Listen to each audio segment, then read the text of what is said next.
All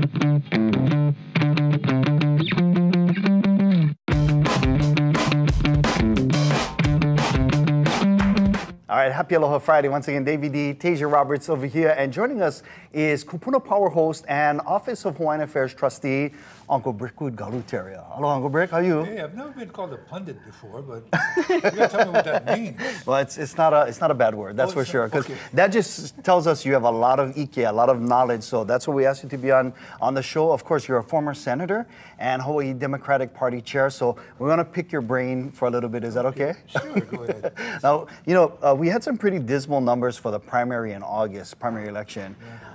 Of course, do you think because of that contentious presidential race, do you think that's going to draw more people out to come vote? Well, I hope so. I think perhaps it has to do with a little apathy, the different demographics. Mm-hmm.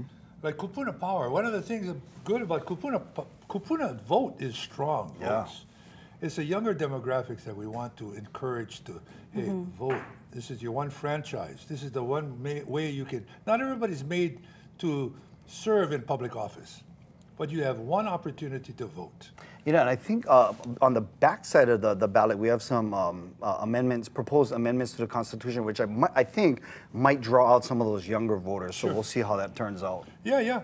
And, you know, when I was in the Senate, I crafted the Marriage Equality Act, which passed. But it's on the ballot, too. Yeah. So hopefully, you know, people will at least take a look at it. We're not going to encourage you one way or the other, but I think that if you don't vote, no grumble. Yeah, your voice matters, right? Your voice matters. And what are some of the local races you're watching? Well, obviously, you know, there's the national race. That's a big, huge race that seems to be moving back and forth. It depends on who you talk to. But some of the local races in either house, right? You got the Senate, you got the House. The House is really interesting because in the primary, the current speaker, Scott Saiki, was replaced. Right. So the House is going through a reorg, if you will. So it depends on who. I think, you know, the Nadine from Kauai is the majority leader, Nadine Nakamura. She's the majority leader for the House. I think she's in the slot to maybe advance, which will put Kauai in play because the Senate president is from Kauai, Ron Chan. So they'll have both houses. What that means, I'm not quite sure. It's hard.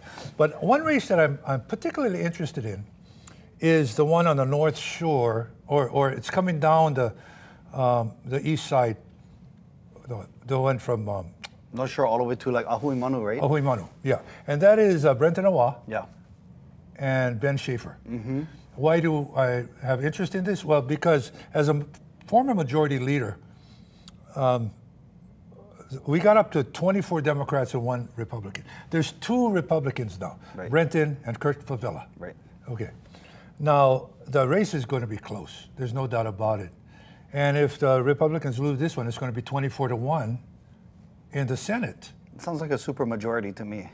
Ultra super majority. Ultra super majority. And as majority leader, you got to know what everybody wants, because everybody got to eat. Yeah. You know. But I think that at this particular point, that's one to watch. Okay. Because it'll change a lot in the Senate. That and as you mentioned, the leadership positions, both of them coming from Kauai. That's amazing. You know, Kamehameha wasn't able to. Conquer Kauai, so Kauai gonna be back in power. And we actually have a Kauai girl, she's standing by. It's our Leui Kaholokula. We're gonna come back and talk more with Trustee Galuteria in a minute. But again, let's send things over to our Island News Desk. Leui Kaholokula is standing by. What's going on?